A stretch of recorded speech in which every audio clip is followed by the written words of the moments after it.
Welcome, ladies and gentlemen, to another episode of DI Sports. We're back again, and today we're going to be taking a look into soccer um, or football, whichever one we prefer. We'll be going back and forth with that, but it's all good. And for today's, um, generally, what we're going to be talking about, I got Albert here with me. He was here the last time we talked about the NBA. Albert, you want to say hi to the people? Oh yeah, for sure, for sure. Yeah, man, I'm excited to be back for sure. Just take a deep dive into talking about soccer, like the Premier League, the Saudi Pro League, and yeah, it's getting exciting. The league is almost starting, so yeah, Yeah, let's get it. the league is the new league year is almost here. We're going Yep, to be focusing today on the English Premier League. We're going to also be talking about Fantasy Premier League, which also begins with the English Premier League. Also, we're going to be looking at the Saudi Pro League, which also starts on the 11th of August, yep, 2023. So it's almost here. We're excited. We're getting prepared for that. And today we're just here to talk about those three things specifically, which is Fantasy Premier League, a little bit about the English Premier League, and also top transfers in soccer so far, our thoughts on it, and the Saudi Professional League, which we're excited to get into. Oh Really yeah, excited to get. I'm actually legit excited to watch it too. Like, I'm, cause I'm, I'm gonna watch there's it. That's the key thing. Yeah, there's a lot of exciting players, especially like forward players. Like yeah, like I'm just yeah, I like to see how it goes for sure this season, man. It's I feel like it's one league that would get way more views than before, like for sure. I know I'm gonna be watching it. Oh yeah. So I don't know. I just think there are millions of people more that are gonna be following that league, considering what is going on there at the moment. We're gonna touch on it. We're gonna learn a little bit about the league. Whether we admit it or not, millions of us is the first time we're ever going into the Saudi league to see what's going there. So that's Yeah. going to also be interesting while we learn about that league. But for now, we're going to begin with the forecast. We're going to do a big forecast because we're going to be talking about this all through the year as the Premier League goes on. But we're going to do a macro forecast of the Fantasy Premier League for the 2023-2024 season. And just to begin that, for people that has been playing this, every year there are a few changes, there are a few transfers, a few in and a few transfers out. So we're going to be looking at that. So I'm going to start by let's just go through, and I'm going to ask you, Albert, what you think. But let's talk Yeah. about. I'm going to use three, but you can give your opinion what you think. But three players that you're excited about to have on your fantasy teams. Now it's not about the teams; it's about our players. So that's Yeah. interesting, right? Yeah. So three fantasy players in the Premier League that you're excited about, and a host of players that you see a possible regression based on how people are viewing them or how they performed last season. So you're going to begin. I got a couple, but you're going to begin, and I'm going to give my thoughts. Yeah. Right. No, for sure. Like, I've been kind of like playing around, like, trying to, draft my team, see what they would look like. So far, I'm stuck at like three players, and they are like, the premium players, right? So I have Trent Alexander-Arnold in defense. He's like 8 million, right? So then there's Salah in the midfield. He's like 12.5 million. And then there's Haaland, the most expensive player right now in the game, at 14 million. So I've been trying to do drafts where I can like see if I can fit all three like premium players in my team, and I've been struggling with it. But those three I'm really excited about because I feel like Liverpool this year, I feel like they have a better like they will have a better offense, like playing, and like Haaland is Haaland. Everybody's going to have Haaland, right? And then Trent, like it's kind of like what is exciting about him is that new position that he plays. He gets to play in the midfield, and towards the end of last season, he played in that role. So like you could see, like he had a lot of like assists, and like as a defender, he get clean sheets too. And being in that position, it's kind of like a defender playing in the midfield. He creates more, like he's closer to goal. He can score, he can assist better, and yeah, doesn't I guess have to do too much defending, which is one of his weaknesses. But yeah, those three for me, I'm really excited to see how they fit in my team. Are But they your I don't your must-have players? Whatever you're trying to do, you're trying to like get two or right three now. I feel players in. like in that order, it would be like Haaland, like most important. Okay. Then I would say yeah, I'm stuck between Trent and Salah. Like to be honest, because like if I don't have Salah, I feel like I can do so much more with my team because Yeah. like there's so many other midfielders that you can go for. Because I think Salah and De Bruyne are the only midfielders that are more than 10 million. Salah is Yes. at like 12.5 and De Bruyne is like 10.5. Yeah. So I think those are the only two, and the rest of them, like from Rashford 9 million, Saka 8.5, Fernandez 8.5. Yes. Like there's so many options you can get in midfield, right? Just to make like your midfield look good. You can have like Madison now in Tottenham. You can have Umbuemo. Used to be a forward, but now they moved him to like the midfield. So many options in midfield, and yeah. So I'm just really like I'm spoiled for choices, to be honest. Like in the midfield, so this year is actually looking like the year of the midfield five, where you would have a lot more midfielders than yeah, like like you have five midfielders basically starting like week in week out instead of playing four and then like putting one on the bench. Like it's looking like that kind of year, and then the forward options are not looking too good. So it's like you have Haaland, and then like you try to look for who to pair him with, but no option is really like concrete. So yeah, Like actually exciting. Yeah. yeah. So it's a lot of. I feel like this year I've had to do way more thinking than before. But yeah, I'll still see what I end up my game week one team ends up looking like. Oh yeah, I absolutely agree with you. I think the top three players isn't in doubt. The challenge this year for all managers would be figuring out how to make your team work if you absolutely want to have those three guys. They are also the top three, but the kind of order I had it in was Haaland was my priority, 14 Yeah, million for him. And for people that don't know how Fantasy Premier League works, you have 100 million to get 15 players on your yeah, team, and you yeah, can only play 11 every week, and the other four, right? yeah. For on the bench, yeah, like a Four would be on goalkeeper the and bench. then three So yeah, outfield players. Yeah, yeah, would be on your bench. Yeah. So you gotta get use your salary cap basically for 100 million to get all 15 players. So Haaland at 14, now you gotta actually put in some work to get some value. But I yeah. would say Haaland, I'm not even thinking about it. Haaland is there. The second person for me that's a must have is Trent.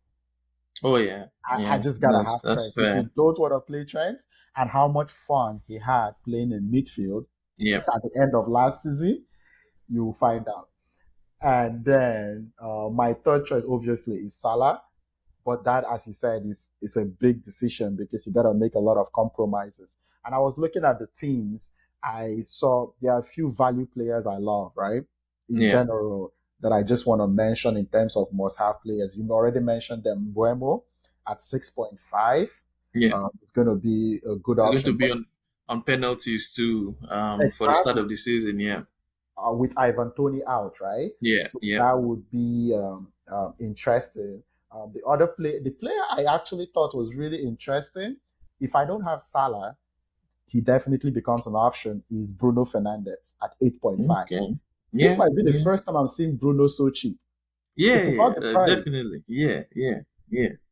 For He's sure. usually around 10, and Yeah, this year he's definitely. 8.5 because of last season. I really think for me that I have to, considering Bruno and you have someone like Saka 8.5, Rashford 9. If you really ask me if he's on the field, that's a lot of value for Bruno. I think Bruno is going to be on penalties too. I believe so. Yeah, Yeah, so like the that way it is an looks. Yeah, extra, yeah, advantage. But the other people that are really interesting to me, and we're all looking at them, there's Mitoma 6.5, there's yeah, Enciso yeah. 5.5, and I know how he Hmm. ended last season, and Yeah, there's Iberici Easy 6.5. So yeah. I've been looking at those, and those are really interesting players. But we're going to get into the season and it's going to be fun to play this all out.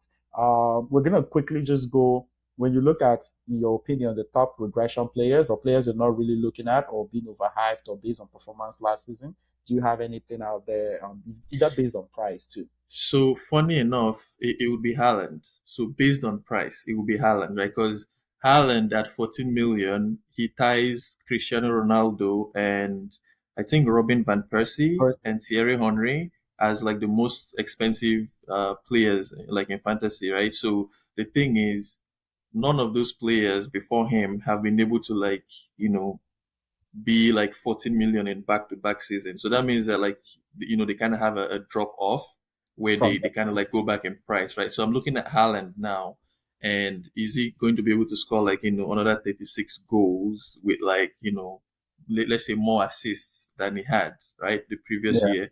So for him to be able to like even go up to like 15 million, which would be like the first time ever. So I'm kind of looking at Haaland like that because I know like someone that was a king in the like in the fantasy was Aguero, but Aguero only yeah, got to like 13 million and he never got past that, right? And then he kind of like back, went back went down. back down. Yeah, after a while. So I'm actually looking at Haaland. I'm not saying like he's not going to score like 30 plus goals. He will, but at the same time, like it's At hard that to price top. point.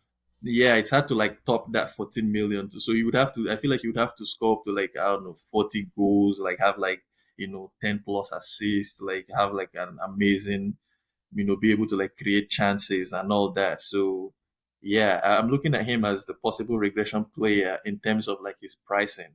But like in terms of his production, we all know Haaland, he'll score his 30 goals and yeah, oh yeah, he'll do his Ah, thing for sure. I have a question based on what you said. Are you going to risk it and keep him on the and be a differential based on that? Is that a risk anybody is willing to take?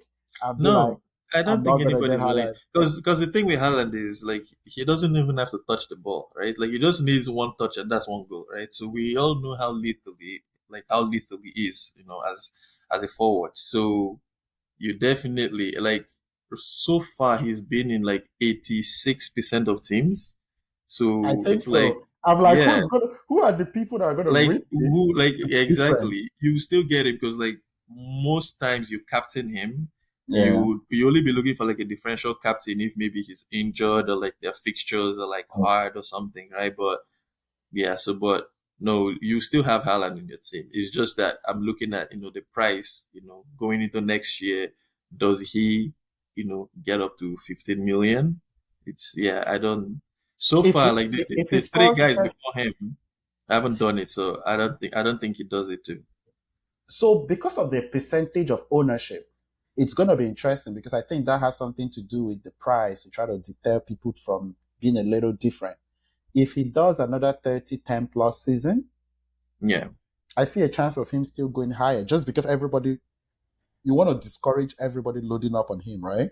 yeah. So it's going to be interesting to see But I how feel that. like even if he goes to 15, I feel like everybody everybody Well, still buys him. Yeah, yeah, there's you nothing. just yeah. Oh Are you yeah. going to be the one to actually be watching the game and You don't see want to. You goal don't number want to one? be. You don't want to be that guy, right? So Uh, no, no, but no, it would that's be interesting. interesting. Yeah, Yeah, but I agree with you. The price is high. I just don't know if anybody is trying to risk not having Haaland. For me, when I was taking a look at the regression players, a couple of things I looked at last season, the Newcastle defenders. I just think they have to regress. There's no way they actually perform the way they did last season. Bond, Botman, and Shah. Because I think now everybody knows people are ready for Newcastle. They're not going to sneak up on people, so they better be ready. And I think they're not going to be as good performers as they are last season for people that actually banked on them. Trippier, I didn't include in that list. If you heard properly, yes, because now he's like 6.5 million compared to last season where he was like 5 or 5.5 yes, million. So it's different now. I Yeah, didn't have him as a regression player because even though they don't keep as many clean sheets, man, those free kicks, like I the set still plays. Yeah, the yeah, set plays, I still look at him as an excellent player. So he might not actually regress at much. If you want Trippier, I think that's still a good one. The other guy that's interesting to me, I put him on this list, but that's because I looked at the price and Martin Odegaard is 8.5. 8.5. Okay, same price as And Saka. and he was great last year, but does it actually warrant him moving up considering that they now have Trossard on the team, right? In my opinion, would that actually take a little bit out of his minutes or something like that, and his job moving And all the I think he'll be fine because he's the captain of the team, right? So I think he his minutes are more guaranteed, like to play at least I say 80, like 80 to 85 minutes, kind of What like about on the average. penalties? Penalties are Because always on Saka. Saka always is on he, penalties, yeah. he might take over those penalties because of Saka's penalty record. I think 3 of 9 or something like that. Ooh, I didn't know it Um, was that bad. That's yeah, crazy. like not like he's missed 3 out of 9, so I should correct that. So he's Oh, missed three three out out of of nine. nine. Okay, So okay. I've heard a conversation about maybe giving that to Odegaard as the captain, but we'll see how that goes. But in my opinion, even the way Odegaard plays, him I think he might go down more in a deeper role in the team. So for 8.5 for a guy I want scoring and assisting often, yeah, last year was fantastic, but because of the price jump, for me, I would rather have Bruno. I would rather have Saka. I would rather have even Rashford on 9. So even Yeah. Trossard on 7, if he gets to start, then that's it. He might be the Odegaard of last season at 7.0, right? So Mhm. I just thought those were interesting um, price points on Fantasy Premier League for that.